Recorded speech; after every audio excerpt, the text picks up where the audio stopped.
Hello guys, welcome back to Mufasuket with Solidworks 3D Modeling Practical Exercise number 4. And also don't forget to subscribe our channel here, it will be helpful for us to growing up. In this tutorial, I will create a 3D rubber expansion joint. You can see the image here and you can get this reference image from our site mufasuket.com. Okay, we start now. Open your SolidWorks software and we can create a new part. You can click here new and choose the part here and click OK. I will click sketch here and choose front plane.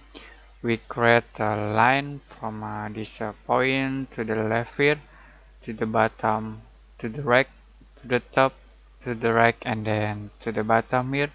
Right click select.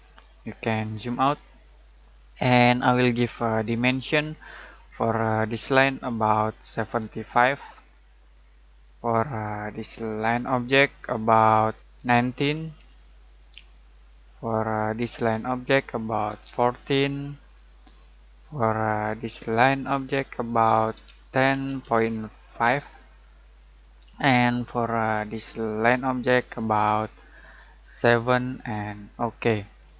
I will use a fillet command. You can click here fillet and select these two lines with fillet and radius about 5.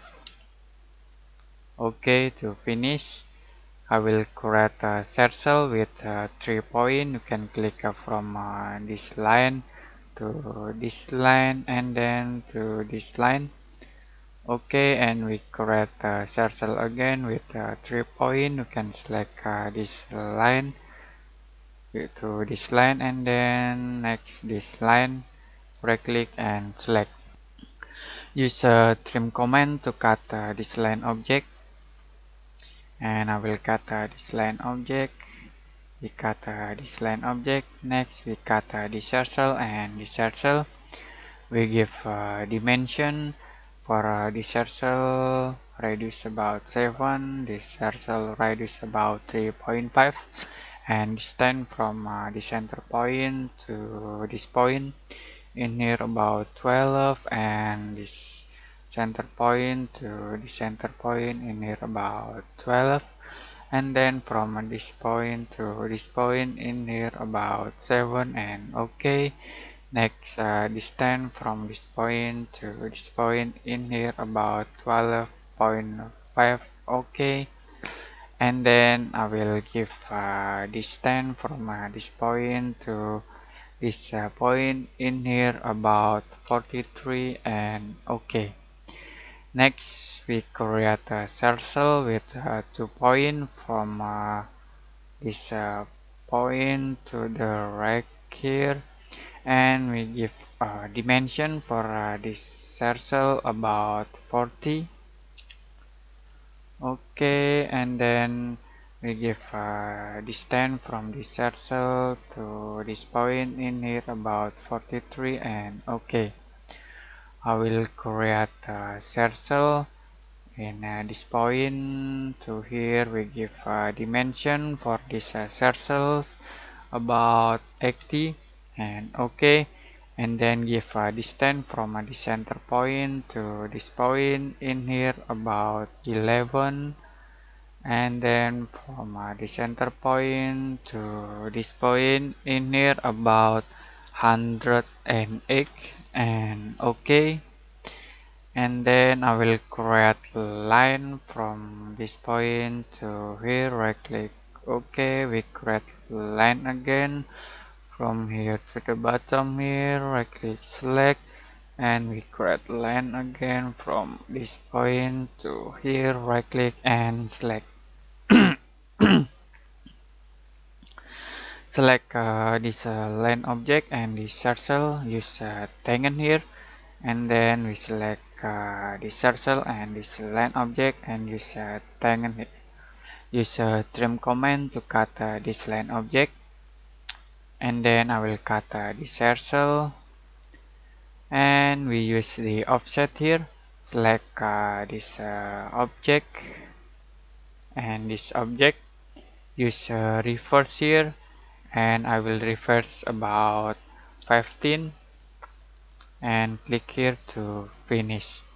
Next, use a trim command to cut this line object, this line object, this line object, and this line object.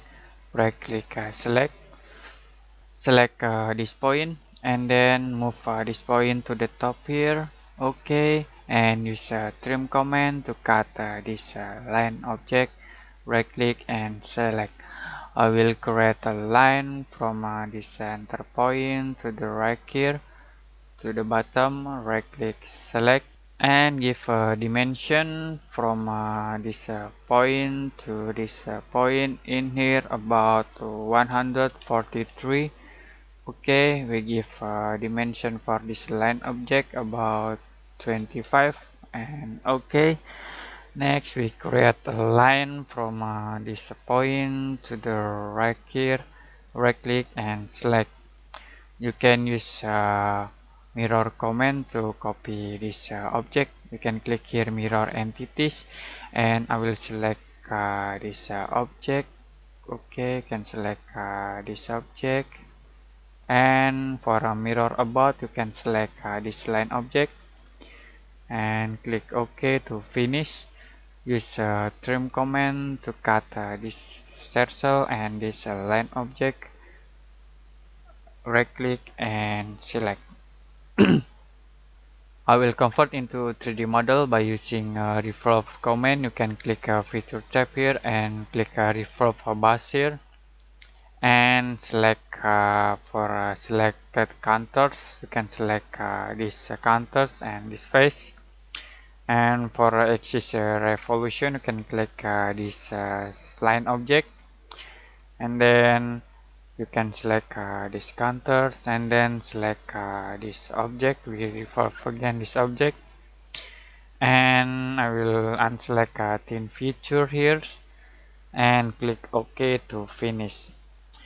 Next, we will create a circle. You can click sketch tab here, select for circle, and select this face. I will create a circle from this point to here and give dimension for this circle about 33 and OK.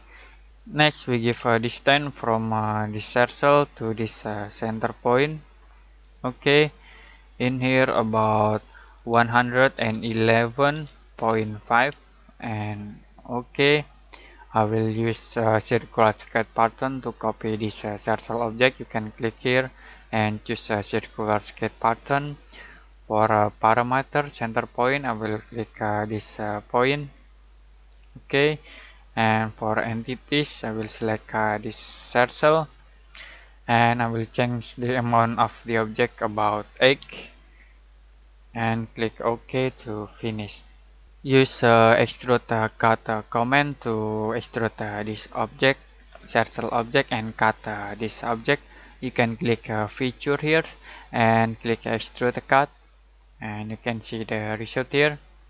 You can change the amount of the size of extrude here by click these arrows and move these arrows here. Okay, and click here to finish, and we see the result here. And next, I will use a mirror command. You can click here mirror and select this face. For feature to mirror, I will select this all object and click here to finish. Okay, we create a 3D join expansion, and I will apply a material into the object. First, I will select this face, and we select this face. Okay, you can click here appearance and select for appearance color here. I will use metal here. Right click in this material and click add appearance to selection. Okay, next I will select this face. Okay, we select this face and select this face. Okay, we give material again for this face with rubber material. You can right click in this object and add appearance to selection. Okay, we apply material into the object, and then we try to render this object.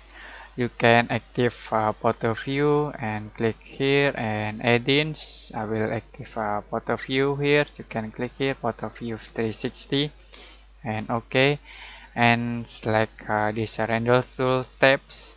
I will edit scan here and choose for this scan backdrop studio ROM 2, and I will change the background into color and change the color into these colors and OK, and click here to finish. Okay, next I will select this scan illumination and waiting for rendering passes. Okay, and you can choose the rendering passes. I will select this object, select again. Okay, we select again, and I think it's enough, and OK to finish. And then we try to render. You can click here preview windows and waiting for a rendering process until finish. Okay, I think it's enough today for a Solidworks 3D modeling practice exercise number 4, how to make a rubber expansion joint in a 3D model. If you have any question for this tutorial, you can comment below this video, and see you next time in Solidworks 3D modeling practice exercise number 5.